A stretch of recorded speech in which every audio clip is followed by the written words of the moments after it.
Hello students, welcome back.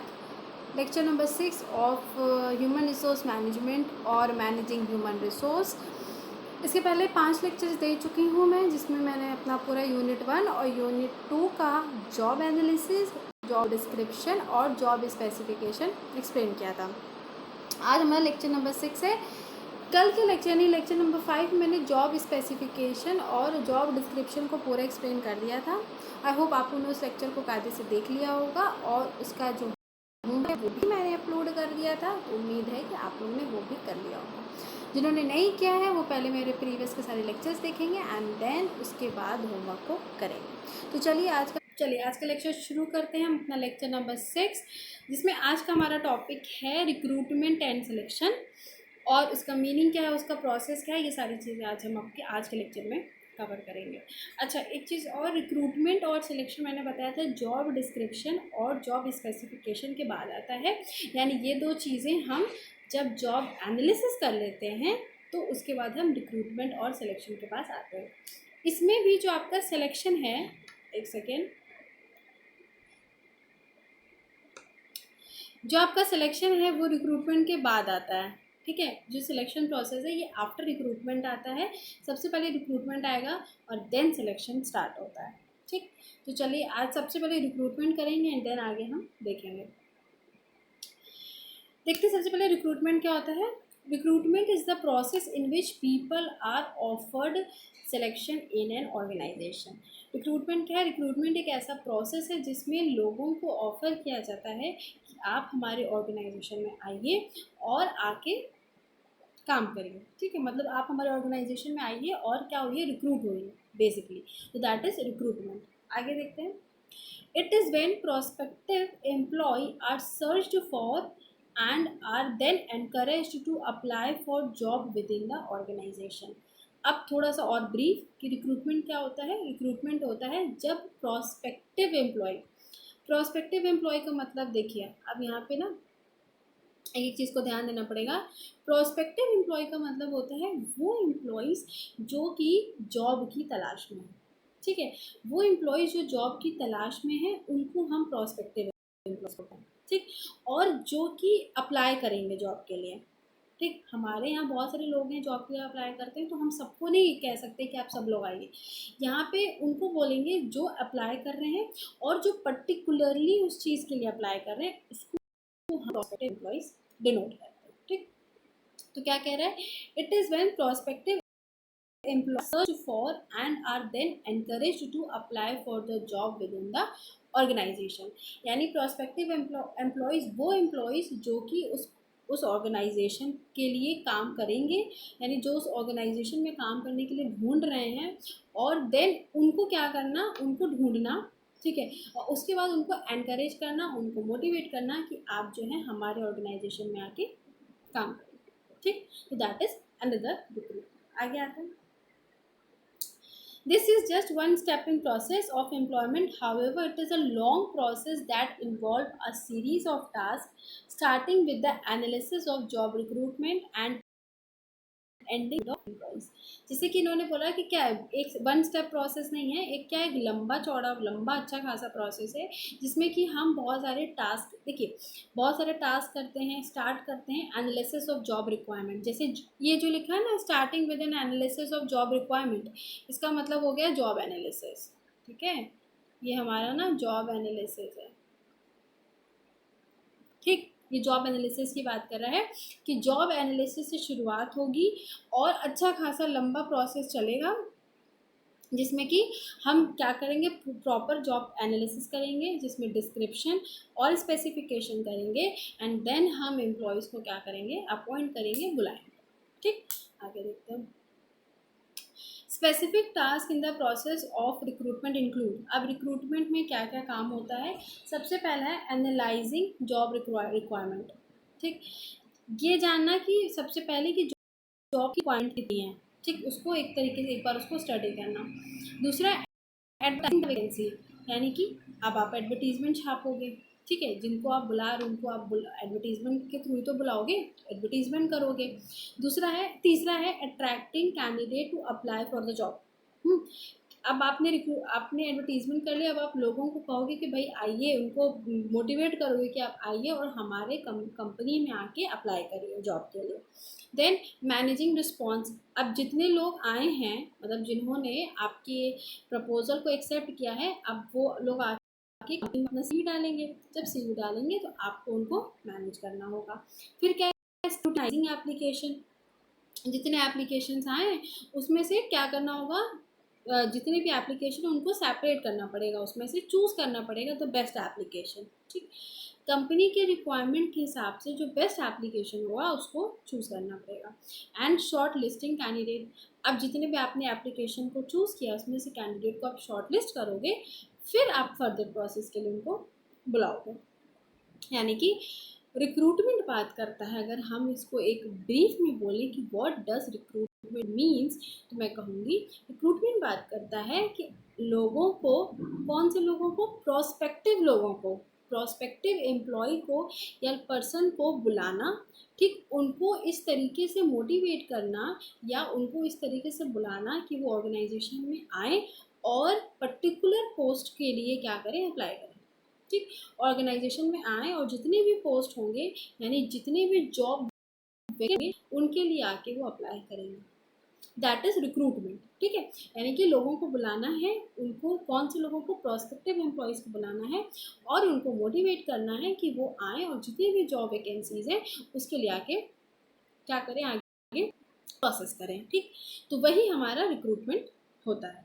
अब जिसमें कि हम चाहे सबसे पहले जॉब एनालिसिस करेंगे, जो कि मैंने बताया ही इम्पॉर्टेंट है, तभी रिक्रूटमेंट हो पाएगा। फिर हम वैकेंसीज़ को देखेंगे, वैकेंसीज़ के लिए एडवर्टीजमेंट करेंगे। जब एडवर्टीजमेंट होगा तो लोग आएंगे, तो जब लोग आएंगे तो उनको क्या करना है, उनको एप्लीकेशन में से जो बेस्ट एप्लीकेशन सेलेक्ट करना है, बाकियों को हटाना है। फिर जो बेस्ट एप्लीकेशन सेलेक्ट होगा उसमें से कैंडिडेट को हम शॉर्ट लिस्ट करेंगे। ठीक है, यानी जो बेस्ट कैंडिडेट होगा उसको हम चूज़ करेंगे। ठीक, तो that is the whole in process of recruitment. Recruitment में यहीं तक होता है कि लोगों को पहले तो बुलाना, ठीक है, बुलाना, और उसके बाद लास्ट रिक्रूटमेंट का स्टेप होता है कि जो भी जॉब एप्लीकेशंस आई हैं उनको शॉर्टलिस्ट करना। ठीक है, तो जब हम शॉर्टलिस्ट कर लेंगे जॉब एप्लीकेशन, तो उसके बाद हमारा जो इसके आगे का प्रोसेस है दैट इज सिलेक्शन, वो स्टार्ट होगा। अब एक बार और देखते हैं और क्या कह रहा है। Recruitment activities are typically performed by human resource practitioner। अब ह्यूमन रिसोर्स प्रैक्टिशनर लिखे या एचआर लिखे, कंफ्यूज नहीं होना है, क्योंकि एचआर ही जो होता है वो रिक्रूटमेंट का काम करता है।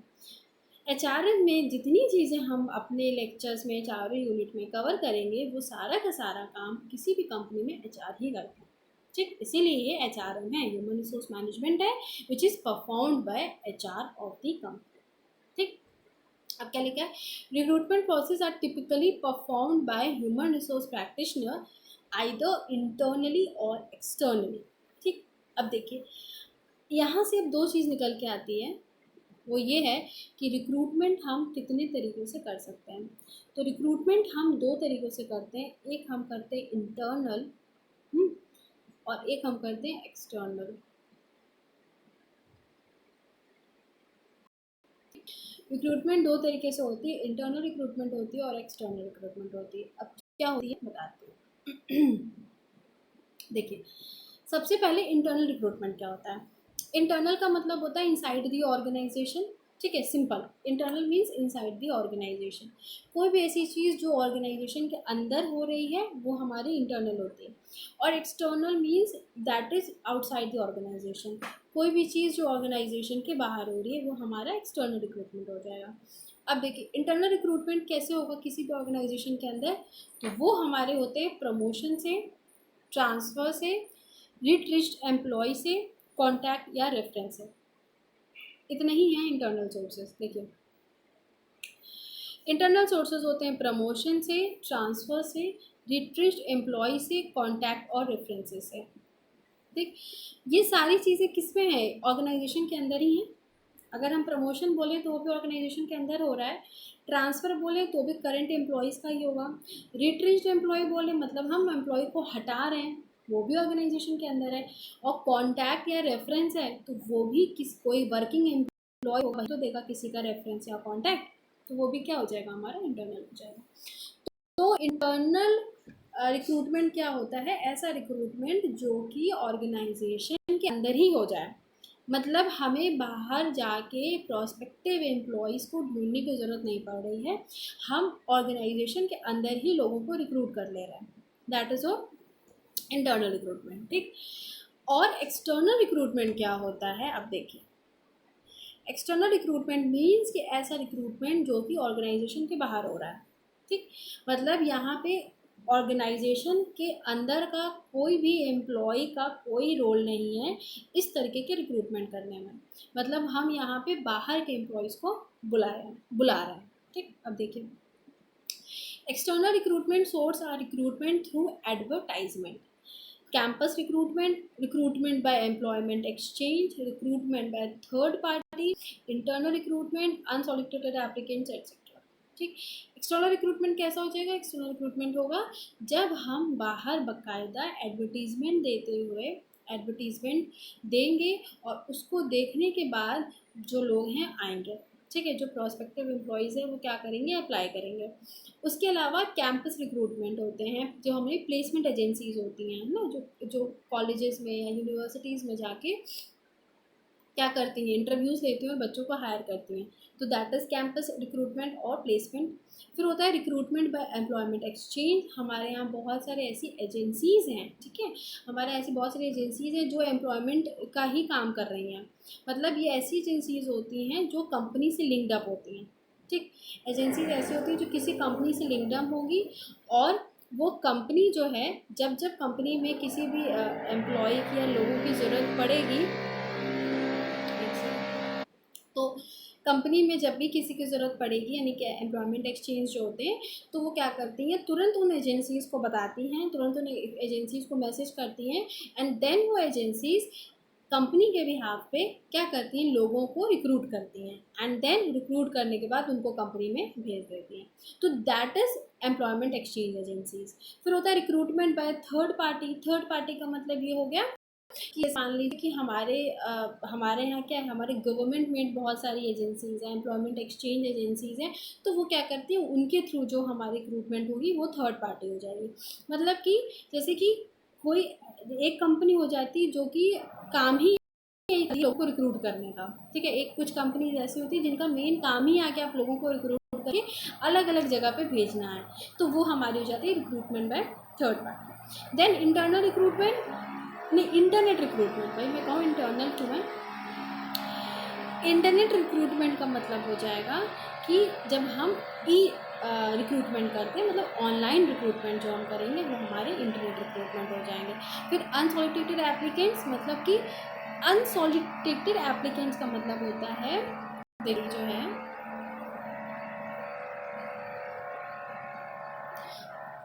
देखिए इसका मतलब होता है कि ऐसे एप्लीकेंट्स जो कि कंपनी में आए होंगे, ऐसे एप्लीकेशन जो कंपनी में आए होंगे बट कंपनी ने उसको हटा दिया होगा, ठीक है, कंपनी ने उसको ध्यान नहीं दिया होगा, कंपनी ने उसको हटा दिया होगा। तो जब भी कंपनी में अचानक से ज़रूरत पड़ती है एम्प्लॉयज़ की, तो कंपनीज क्या करती है? वो बाहर जाके एडवर्टीजमेंट करेगी, कैंपस एडवर्टीजमेंट करेगी, बहुत सारा उसको एक्सपेंस करना पड़ता है। तो अनसॉलिसिटेड एप्लीकेंट्स के थ्रू क्या करती है कंपनी ने, जो कंपनी ढूंढती है कि ऐसे एप्लीकेशन जिसको उसने कभी रिजेक्ट कर दिया होगा, उसने ध्यान नहीं दिया होगा, तो ऐसे एप्लीकेशंस को ढूंढती है और उन्हीं में से जो है एम्प्लॉयज़ को सिलेक्ट कर लेती है, ठीक। That is your recruitment. तो रिक्रूटमेंट इतना ही था जिसमें हमने पढ़ा रिक्रूटमेंट क्या होता है, क्या क्या रिक्रूटमेंट में काम आता है, और दो तरीके की रिक्रूटमेंट होती है, इंटरनल रिक्रूटमेंट और एक्सटर्नल रिक्रूटमेंट, ठीक। अब आते हैं हमारा सिलेक्शन, मीनिंग और प्रोसेस। सिलेक्शन क्या होता है अब ये देखेंगे। देखिए एक चीज़ इसमें और है कि रिक्रूटमेंट, ध्यान रखिएगा, रिक्रूटमेंट हमेशा हमारा पॉजिटिव प्रोसेस होता है। अगर मैं बोल लूँ या एक टर्म यूज़ करूँ, रिक्रूटमेंट क्या है? रिक्रूटमेंट हमारा हमेशा पॉजिटिव प्रोसेस होता है, और सिलेक्शन हमेशा हमारा नेगेटिव प्रोसेस होता है, ठीक। रिक्रूटमेंट यानी जो अब तक हम पढ़ रहे थे वो क्या था? वो पॉजिटिव प्रोसेस है, और सिलेक्शन हमारा नेगेटिव प्रोसेस होता है। अब ये क्यों होता है वो मैं अभी आपको आगे बताऊँगी। देखिए सबसे पहले सिलेक्शन क्या होता है ये देख लेते हैं। तो selection is the process of identifying an individual for pool of job applicants. मैंने बताया रिक्रूटमेंट कहाँ तक होगा, रिक्रूटमेंट होगा कि उन लोगों ने एप्लीकेशंस को क्या कर दिया, एप्लीकेशंस ऑर्गेनाइजेशन में जैसे ही आ जाएंगे वो हमारा रिक्रूटमेंट हो जाएगा। ठीक, वहीं कम चला, जैसे रिक्रूटमेंट ख़त्म होगा वैसे ही हमारा सिलेक्शन बिगन होगा। और सिलेक्शन में क्या होगा, सबसे पहले जितने भी एप्लीकेशंस आए हैं वाया रिक्रूटमेंट, ठीक है, रिक्रूटमेंट के थ्रू जितने भी एप्लीकेशंस आए हैं उन सभी को,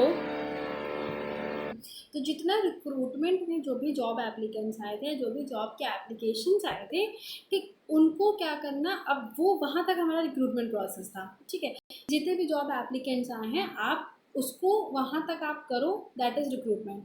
फिर रिक्रूटमेंट वहीं पे ख़त्म हो जाता है और उसके बाद जो शुरू होता है वो होता है हमारा सिलेक्शन। ठीक, अब सिलेक्शन में क्या होता है, सिलेक्शन में होता ये है कि जो भी एप्लीकेशंस आए हैं, अब उस एप्लीकेशन को सिलेक्ट करना। ठीक है, उन सभी एप्लीकेशन में से जो बेस्ट एप्लीकेशन होगा उसको सिलेक्ट करना और उसके बाद आगे का प्रोसेस करना सिलेक्शन में आता है। ठीक, अब जैसे कि क्या लिखा है, selection is the process of identifying an individual from pool of job applicants with the requisite qualification and competencies to fill job in the organisation. यानी कि हम एप्लीकेशंस को सेलेक्ट करते हैं या सारे एप्लीकेशंस में से वो एप्लीकेशन चूज़ किए जाएंगे जो कि कंपनी द्वारा, जो कंपनी की खुद की जो रिक्वायरमेंट है उसको क्या करेंगे, फुलफ़िल करेंगी। यानी कि क्वालिफ़िकेशंस हो गई, एक्सपीरियंसेस हो गए, कॉम्पिटेंसीज हो गई, जो कंपनी चाहती है। ठीक है, जो कंपनी चाहती है अगर वो उनको पूरी तरीके से क्या करेगी, फिलअप करेगी, तो वो हमारी हो जाए, वो हमारे एप्लीकेशन सेलेक्ट होंगे।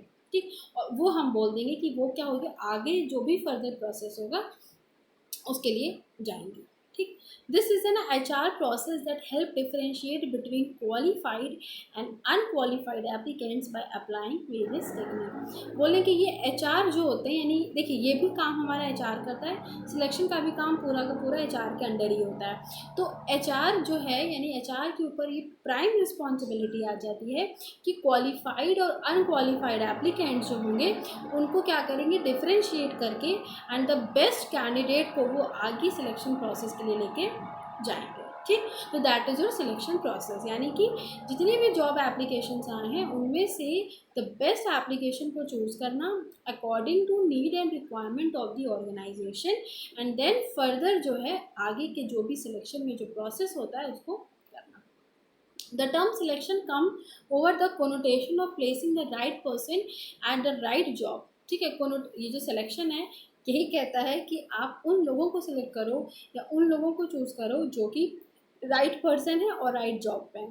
मतलब राइट पोस्ट के लिए एकदम राइट पर्सन को चूज़ करना ही सिलेक्शन प्रोसेस का क्राइटेरिया है, ऑब्जेक्टिव है। Selection is the process in which various strategies are employed to help recruiter decide which applicant best suited for the job activity। यानी selection process से जो best applicant हैं, ठीक है, जो बेस्ट पर्सन है या जो बेस्ट एप्लीकेशन आया है उसको हम जॉब के लिए सिलेक्ट कर पाते हैं। ठीक, तो दैट इज़ योर सिलेक्शन।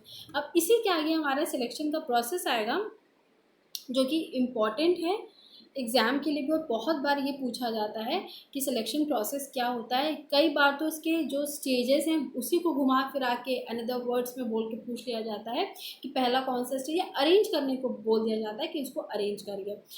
इसलिए सिलेक्शन प्रोसेस बहुत इंपॉर्टेंट है और हर सिलेक्शन स्टेप का क्या है, एक अपना एक मीनिंग है और एक अपनी चीज़ें हैं। तो इसलिए इसको हम थोड़ा सा डिटेल में पढ़ेंगे कि स्टार्टिंग फ्रॉम प्रिलिमिनरी इंटरव्यू, सबसे पहला, then receiving application, then screening of application, एक सेकेंड, देन हमारा होता है employment test, interview, reference checking, medical examination and final selection. ठीक है, तो ये हमारा क्या है, टोटल सिलेक्शन का प्रोसेस है।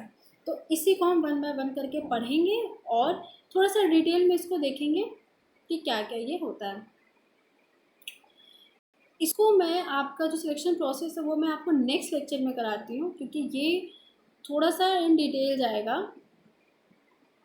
ठीक है, तो आपका जो सिलेक्शन प्रोसेस है वो मैं नेक्स्ट लेक्चर में कंटिन्यू करूँगी। आज हमारा जो रिक्रूटमेंट है उसको रखिए और सिलेक्शन की मीनिंग को रखिए। बाकी सिलेक्शन प्रोसेस हम नेक्स्ट लेक्चर में करेंगे, वो भी पूरा एक लेक्चर जाएगा क्योंकि ब्रीफ में है, लंबा भी है। अच्छा, एक चीज़ जो मैंने अभी बोली थी कि सिलेक्शन और रिक्रूटमेंट पॉजिटिव और नेगेटिव की, जो मैंने एक चीज़ बताई थी आप लोगों को, ठीक है, मैंने बताया था कि सिलेक्शन नेगेटिव प्रोसेस है और रिक्रूटमेंट पॉजिटिव प्रोसेस है। कुछ ऐसा मैंने बताया था, ठीक। ये मैंने क्यों कहा था, ये इसलिए कहा था क्योंकि सिलेक्शन जो है हमारा, वो ना जितनी भी जॉब एप्लीकेशंस आए हैं उनमें से बेस्ट कैंडिडेट को, who is best for the job, उनको सेलेक्ट करता है और बाकियों को रिजेक्ट कर देता है, ठीक। यानी जितने एप्लीकेशंस आए इसमें से जो बेस्ट कैंडिडेट होगा, जो कंपनी के सारे रिक्वायरमेंट्स को फुलफ़िल करेगा, उनको सिलेक्शन में क्या किया जाएगा, सेलेक्ट किया जाएगा और बाकियों को हटा दिया जाएगा। बट रिक्रूटमेंट में ऐसा नहीं होता है। रिक्रूटमेंट में काम है कि आप केवल लोगों को बुलाइए, ठीक है। रिक्रूटमेंट से ये कि आप जॉब जितने भी प्रोस्पेक्टिव एम्प्लॉयज़ हैं या प्रोस्पेक्टिव एप्लीकेंट्स हैं, आप उनको बुलाइए, ठीक। आप उनको बुलाइए और उनकी एप्लीकेशन को एक्सेप्ट करिए। वहीं तक का काम क्या होता है, रिक्रूटमेंट का होता है। और जैसे ही सारे एप्लीकेशंस आ जाएंगे उसके बाद काम किसका शुरू होता है, सिलेक्शन का शुरू होता है। इसीलिए रिक्रूटमेंट में किसी भी एम्प्लॉय को सिर्फ, मतलब जितने भी लोग अप्लाई कर रहे हैं सिर्फ उनको बुलाया जा रहा है, तो इसीलिए वो एक पॉजिटिव प्रोसेस है क्योंकि वहाँ पे कोई भी चीज़ नेगेटिव नहीं हो रही है, मतलब वहाँ पे किसी को भी भगाया नहीं जा रहा है, ठीक।